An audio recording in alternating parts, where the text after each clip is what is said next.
Jump out of orbit and into space. There isn't time to procrastinate. Out here, burn through the atmosphere.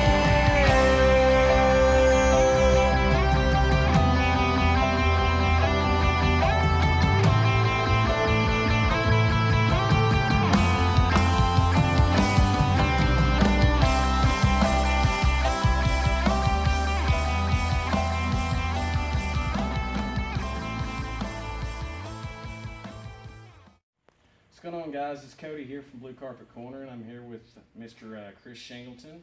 How you doing, big dog? Doing all right? Good. And we're wanting to do a guitar rig video rundown with you today. Chris, I guess first off, man, just let's jump right into it. As far as your guitars, how many are you using nowadays? And I've got a couple that come in and out, but mainly for the band.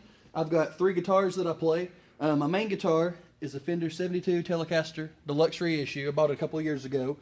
Okay. Pretty much standard as far as that goes. My backup guitar is a Squier Classic Player Jazzmaster. And to get with the electric guitars, I did a couple of basic mods to them. Nothing major, but replaced the pots with 500K pots, shielded the interior with copper shielding, wet sanded the neck, rounded the edges. Just a couple of little things to kind of tweak them and make them a little bit better, but and reduce some noise and stuff like that. But other than that, pretty much off the shelf kind of stuff. I did put some Seymour Duncan pickups in the Jazzmaster because the factory ones weren't very good, but sounds awesome now. So that's, as far as electric goes, that's it. For acoustic, I'm using a Taylor GS Mini E with the onboard electronics. And though it's a smaller size guitar, it's really good for the stuff we do. I generally only play it, we'll do either an acoustic or an electric show, so it's only for specific acoustic shows. I don't play it normally in our set list, but for what we do, it's great. You know, it's really reliable and sounds really good. cool, man. So that's just, pretty simple stuff. And like I said, all factory and, just a couple of slight modifications. Nice, man. Looks like you got a good rig going on. How about your, what kind of strings you got on there? Okay, well, I actually use the NYXL Diodario 10 through 46 gauge on my electrics. I was using the EXPs and I really like them, but the NYXL it's got a little something better, a little better tension and sound to it. On the Taylor, I use the 12 through 53 gauge. They're Elixir strings, but they're actually made in conjunction with Taylor. I always use Elixir strings on my acoustics. They make it sound a lot better and they last a long time. I don't always play acoustic, but they can hold up for several months, unless you play a whole lot. You don't have to change them as much, and they always sound really good. I've always said they make even a bad guitar sound good. So cool, man. But I've stuck with those basic, both of those brands for years. I mean, I've probably played Diodario since I've been playing. Kind of find something, whatever works. Oh yeah. I find something that works for me and I keep it. Right. Definitely. How about your, what different tunings are you using? No different tunings. They're all standard tuning. Awesome. Like I said, we've got. I have played some songs in the past where I've had to do like drop D tuning and stuff like that. But for this band, just standard. Anything you ever need to use like a capo? Yeah, I do actually. And back to the Diodario products, I use Diodarios, Diodario and Planet Waves accessories. Like I'll use Diodario capos, the Planet Waves sound hole cover to reduce feedback on the acoustic. That's what I pretty much use as far as that goes. Picks, I've always stuck with Dava Control. Good choice. I've used those probably since I've been playing the guitar, and they always work. They last a long time, and they don't wear out and they don't break. And I always have a problem with the other brand of picks breaking and snapping in half and just wearing out. And those I don't have to worry about. I just buy a handful here and there, and they last until I lose them, pretty much. And again, find something that works, man. Stick with it. Exactly. How about we move on to the amps, man? Show us what you got going on here. Amplifier-wise, my main guitar amp is a Marshall JCM 2000. It's a triple super lead, 100 watt. I use Electro Harmonics tubes in all my amps. I think they're the best sounding tubes that you can use. But I run this into this is actually a custom-made Lopo line cabinet. It was made for me by hand in California with 2x12 Celestion greenback speakers in it. I prefer a 2x12 to a 4x12 because you know, your traditional Marshalls use a 4x12, and it's just really punchy and really big sounding. But I find this has a little bit more openness. You get a little bit more harmonics and stuff, and a better room volume without, you know, punching you in the face. So. And just being in the band with you, man, just hearing it, I mean, you've got the power there, but you've also got something that's, the clarity is fantastic. And well, you know, your traditional mistake is to kill the mids and to boost all the gain and all that stuff. Mine, I traditionally, I don't use the lead channel in this band. I stay on the crunch for the most part and just roll the volume off or play. This amp is set up to where I can pick lightly, and it almost makes it a clean channel. You know, I control a lot of my volume just from picking. But I run the crunch channel mainly, but I've got it set up with not a lot of gain, but a lot of clarity and headroom. It's got a lot of punch and stuff to it. So that way you can get a lot of rhythmic stuff going on and not be real crunchy or real grindy sounding. And like I said, it's a combination with the open cab that really gives you that openness and that depth.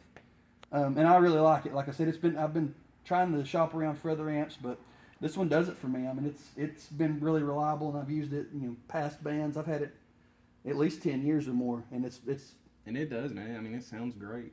Like I said, it's a big combination. Like I said, my main sound, like the 100-watt amp, but not ran full blast, the Electro Harmonics tubes, which sound really good and clear, and the 2x12 cabinet. That's my main secret as far as that goes. Cool deal, man. Yep. All right, that's the amps. Let's check out your pedal board, man. What you got going on over here? Pedal board, I'm running a Pedal Train Pro. It's the larger size. I think it's like 18 by 32 or 16 by 30, something like that. Okay. I'm not for sure exactly. I power all my pedals with the Voodoo Labs Pedal Power Plus power supply, which is an awesome power supply in my opinion. Starting from the signal path, I run straight in from the guitar to the Boss TU2 tuner, which is bulletproof. It's awesome.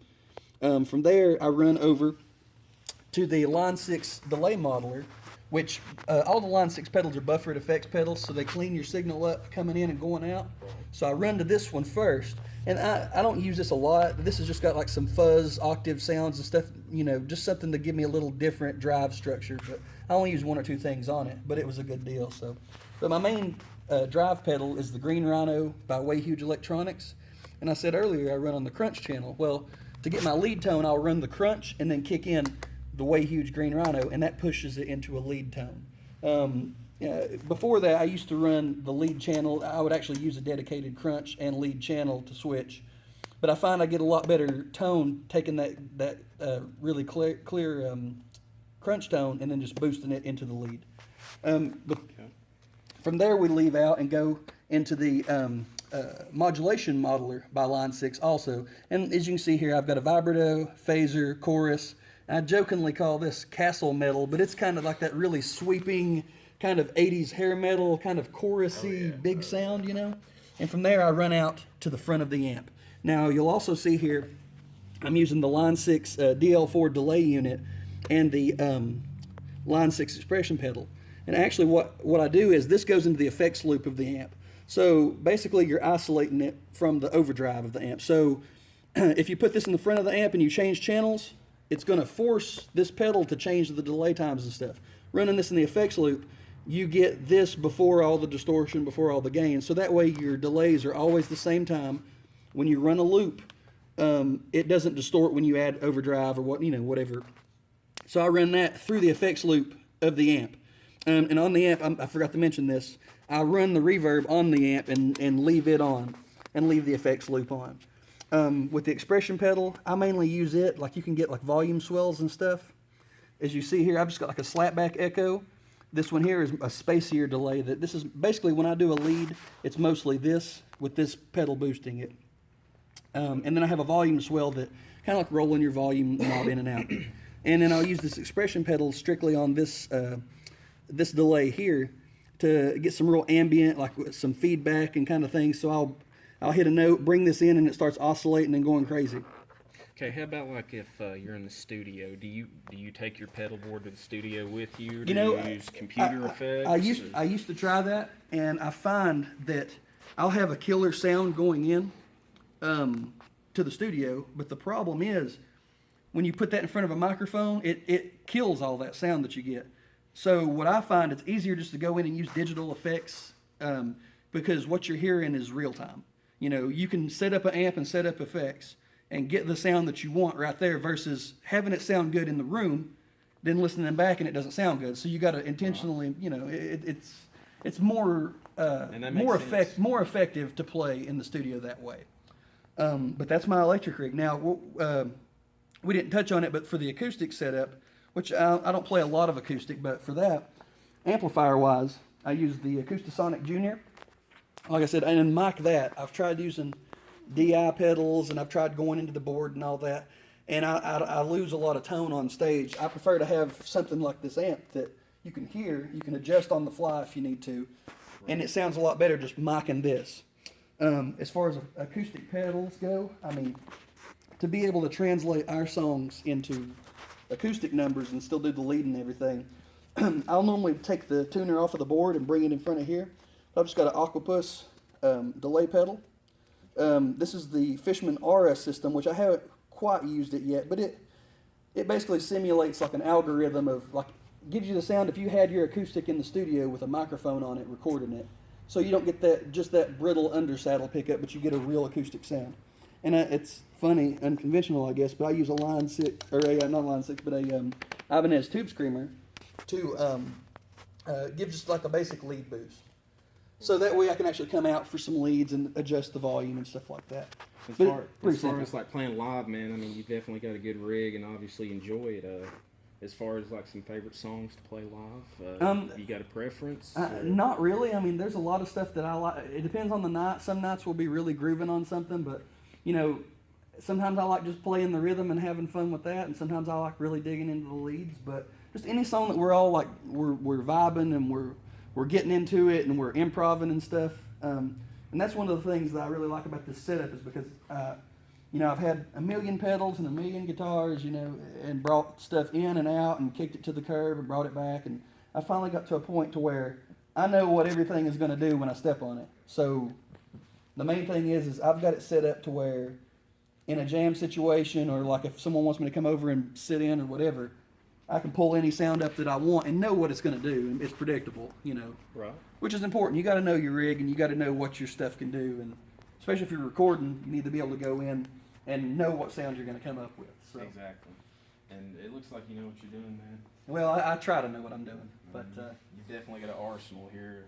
Everything, man. It's crazy.